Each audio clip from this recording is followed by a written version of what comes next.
السلام علیکم ناظرین۔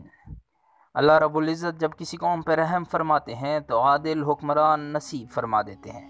جی ہاں، خلیفہ عمر بن عبدالعزیز خلافت بنو امیہ میں عوام الناس کے لیے ایک نعمت بن کر ابھرے۔ آپ خلافت بنو امیہ کے 8ویں خلیفہ تھے۔ سلمان بن عبد الملک کے بعد مسند خلافت پر بیٹھے۔ انہیں ان کی نیک سیرتی کے باعث چھٹا خلیفہ راشد بھی کہا جاتا ہے، جبکہ آپ خلیفہ صالح کے نام سے بھی مشہور تھے۔ آپ 61 ہجری میں مدینۃ الرسول مدینہ منورہ میں پیدا ہوئے۔ آپ کا نام عمر رکھا گیا۔ عربوں کے رواج کے مطابق آپ کے نام کے ساتھ باپ اور دادا کا نام بھی لیا جاتا ہے، عمر بن عبدالعزیز بن مروان، اور آپ کی کنیت ابو حفص تھی۔ والدہ کا نام ام عاصم تھا، جو کہ عاصم بن خطاب کی صاحبزادی تھی، یعنی حضرت عمر فاروق رضی اللہ تعالیٰ عنہ کی پوتی ہوئیں۔ آپ کے والد مسلسل 21 برس مصر کے گورنر رہے۔ دولت کی فراوانی تھی، لہٰذا ناز و نام کے ماحول میں آپ کی پرورش ہوئی۔ آگے بڑھنے سے قبل ایک ریکویسٹ، ہمارے چینل سبسکرائب کریں اور بیل کے آئیکن کو ضرور پریس کریں تاکہ اس طرح کی دوسری ویڈیوز آپ کو ہمیشہ بر وقت ملتی رہیں۔ ناظرین، اس قدر امارت کے باوجود بھی آپ کے والد نے آپ کی تعلیم و تربیت کی طرف خصوصی توجہ دی۔ مشہور عالم اور محدث صالح بن کیسان کو آپ کا تعلیق مقرر کیا۔ اس دور کے بڑے بڑے اہل علم جیسے انس بن مالک، صائب بن یزید، یوسف بن عبداللہ جیسے جلیل القدر صحابہ اور تابعین کے حلقہ ہائے درس میں آپ شرکت کرتے رہے۔ قرآن کریم بچپن میں حفظ کر لیا تھا اور قرآن و حدیث اور فقہ کی تعلیم مکمل کر کے ایک خاص مقام حاصل کیا۔ اسی تعلیم و تربیت کا نتیجہ تھا آپ کی شخصیت ان برائیوں سے پاک تھی جس میں بیشتر بنی امیہ کے حکمران مبتلا تھے۔ آپ کے والد آپ کی خوب نگرانی کیا کرتے تھے۔ ایک مرتبہ آپ نماز میں شریک نہ ہو سکے۔ استاد نے پوچھا تو بتایا کہ میں بالوں کو کنگھی کر رہا تھا، اسی وجہ سے لیٹ ہو گیا۔ استاد کو جواب پسند نہ آیا۔ والی مصر ان کے والد سے شکایت کی تو ان کو سزا دینے کے لیے فوراً ایک خاص آدمی روانہ کیا، جس نے آ کر ان کے بال مونڈ دیے۔ آپ کے زہد و تقوی کی وجہ سے دیگر خلفاء بھی آپ کو عزت کی نگاہ سے دیکھتے تھے۔ آپ کے چچا عبد الملک خلیفہ تھے۔ انہوں نے آپ کے والد کی وفات کے بعد اپنی بیٹی فاطمہ کا نکاح آپ سے کر دیا۔ 707 عیسوی میں ولید بن عبد الملک کے کہنے پہ آپ نے مدینہ کی گورنر کی شرط اس وجہ سے قبول کر لی اور یہ شرط رکھی کہ وہ اپنے پیشرو حکمرانوں کی طرح لوگوں پر ظلم نہ کریں گے۔ تمام خوبیوں کے باوجود آپ کی طبیعت شاہانہ تھی اور اسی وجہ سے آپ جب مدینہ پہنچے تو آپ کا ذاتی سامان 30 اونٹوں پر لد کر آیا۔ 707 سے 713 عیسوی تک مدینہ کے گورنر رہے اور آپ نے عدل و انصاف کی مثال قائم کی۔ مسجد نبوی کی تعمیر آپ کے زمانہ گورنری کا شاندار کارنامہ ہے۔ ولید کے بعد سلمان بن عبد الملک خلیفہ بنا اور آپ اس کے ساتھ ایڈوائزر کے طور پر کام کرتے رہے۔ تاریخی اختلافی روایات کے مطابق جب محمد بن قاسم کو سلمان بن ملک نے شہید کرنے کا حکم دیا اور عمر بن عبدالعزیز کو پتہ چلا کہ وہ سلمان بن عبد الملک سے اس فیصلے کو چینج کرانے کے لیے پہنچے، لیکن اس وقت تک دیر ہو چکی تھی اور اس کے پہلے حکم پر عمل کر دیا گیا تھا۔ سلمان آپ سے بہت متاثر تھا، اسی وجہ سے وہ جب بیمار ہوا تو اس نے ارادہ ظاہر کیا کہ عمر بن عبدالعزیز کو خلیفہ بنایا جائے گا۔ اس کے اپنے بیٹے چھوٹے چھوٹے تھے۔ اس نے اپنے وزیر کو ہدایت کی کہ سب سے پہلے بنو امیہ سے اس کے وصیت نامے سے بیعت لی جائے، اس کے بعد پڑھ کے سنایا جائے تاکہ وہ کوئی بھی خلاف ورزی کرنے کی جرت نہ کر سکیں۔ اسی طرح ان کے مرنے کے بعد وابق کی جامع مسجد میں وزیر نے سب کو جمع کر کے بیعت لی، 2 مرتبہ بیعت لی اور اس کے بعد سنایا گیا، جس میں بتایا گیا کہ عمر بن عبدالعزیز کو خلیفہ مقرر کیا گیا ہے۔ عمر بن عبدالعزیز نے لوگوں سے پہلی جو تقریر کی اس میں کہا، لوگوں، میری خواہش اور عام مسلمانوں کی رائے لیے بغیر مجھے خلافت کی ذمہ داری دی گئی ہے، اس لیے میری بیعت کا جو توق تمہارے گردنوں میں ہے اسے اتار دو، تم جسے چاہو اسے خلیفہ بنا لو۔ سب نے یہ سن کر بلند آواز سے کہا، ہم نے اپنے آپ کو اپنے لیے پسند کیا، آپ ہی ہمارے خلیفہ ہیں۔ وہ عمر بن عبدالعزیز جو دن میں کئی مرتبہ اپنا لباس تبدیل کیا کرتے تھے، خوش لباسی میں مشہور تھے، خلافت کا بار اٹھاتے ہی سراپا عجز و نیاز نظر آئے۔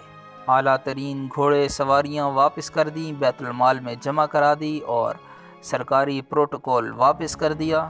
سلمان کے اثاثے کو، جو کہ سلطان کا اثاثہ ہوا کرتا تھا، ورثاء میں تقسیم کر دیا جاتا تھا، لیکن آپ نے سلمان کا سارا اثاثہ بیت المال میں جمع کرا دیا۔ آپ کی بیوی شاید دنیا کی واحد خاتون ہیں جس کے 4 بھائی حکمران تھے اور باپ بھی حکمران تھا۔ آپ نے اپنی بیوی کا سارا زیور بیت المال میں جمع کرا دیا۔ یہ بھی کہا جاتا ہے کہ صبح کے وقت آپ نے خلافت کی ذمہ داریاں سنبھالیں اور ظہر تک آپ نے وہ تمام زمینیں جو بنی امیہ کے سابق حکمرانوں نے لوگوں کی غصبہ سے قبضہ کر لی تھی، تمام لوگوں کو واپس کر دیں۔ اپنی مورثی زمین بھی جو آپ کو وراثت میں ملی تھی اس کو بھی عوام میں تقسیم کر دیا۔ اسی وجہ سے بنو امیہ کے چند لوگ آپ کے مخالف ہو گئے، لیکن عوام الناس آپ کے ساتھ کھڑی تھی۔ آپ نے سید زادوں سیدہ زادیوں کے لیے وظیفہ مقرر کیا، اہل بیت کے ساتھ ہونے والی زیادتیوں کا ازالہ کیا۔ یہی وجہ تھی کہ اہل سنت اور اہل تشیع دونوں آپ کی بے حد عزت کیا کرتے تھے۔ آپ نے اپنی تنخواہ بے حد کم مقرر کی تھی۔ یہی وجہ تھی عید پر آپ کے بیٹوں کے پاس لینے کے لیے نئے کپڑے نہ تھے۔ انہوں نے والدہ سے شکایت کی تو آپ کی بیوی نے آپ سے کہا کہ بیٹے نئے کپڑے مانگتے ہیں۔ آپ بیت المال کے پاس گئے، اس کے خزانچی کے پاس، اور اس سے کہا کہ مجھے اگلے 2 ماہ کی تنخواہ دے دیجیے۔ اس نے جواب دیا، امیر المؤمنین، آپ کو تنخواہ تو دے دی جائے گی، لیکن اس بات کی کیا گارنٹی ہے کہ آپ 2 ماہ تک زندہ رہیں گے؟ امیر المؤمنین، جس کی خلافت چین سے لے کے اسپین تک پھیلی ہوئی تھی، سر جھکائے واپس آ گیا اور گھر آ کر اپنی بیوی سے کہنے لگا، بچوں سے کہہ دو ان کا باپ جہنم کی آگ کے عوض ان کے لیے نئے کپڑے نہیں خرید سکتا۔ آپ نے عہد فاروقی کی نئی مثال قائم کر دی تھی۔ بنو امیہ کے 92 سالہ دور حکومت میں عمر بن عبدالعزیز کی خلافت کے 2.5 سال تاریکی میں روشنی کی حیثیت رکھتے ہیں۔ یہ کہا جاتا ہے کہ جب آپ کی خلافت کا 1 سال مکمل ہوا تو عہد فاروقی کی طرح بیت المال لبالب بھر چکا تھا۔ لوگ صدقات و خیرات لے کر گھومتے تھے، لیکن لینے والا کوئی نہیں ملتا تھا۔ رجب 101 ہجری بمطابق جنوری 720 عیسوی میں آپ بیمار پڑ گئے۔ کہا جاتا ہے بنو امیہ نے آپ کے ایک خادم کو 1000 اشرفیاں دے کر آپ کو زہر دلوایا تھا۔ آپ کو علالت کے دوران ہی اس کا علم ہو گیا، لیکن آپ نے غلام سے کوئی انتقام نہ لیا، بلکہ اشرفیاں اسے لے کے بیت المال میں داخل کروا دی اور غلام آزاد کر دیا۔ طبیعت بہت خراب ہو گئی تو آپ نے سلمان کی وصیت کے مطابق اپنے بعد ہونے والے خلیفہ یزید بن عبد الملک کے نام وصیت لکھوائی، جس میں انہیں تقوی کی تلقین کی۔ 25 رجب 101 ہجری بمطابق 10 فروری 720 عیسوی کو آپ نے اپنا سفر حیات مکمل کر لیا۔ اس وقت آپ کی عمر صرف 39 سال تھی۔ آپ کو حلب کے قریب دیر سمان ادلب میں سپرد خاک کر دیا گیا، جو کہ شام میں ہے۔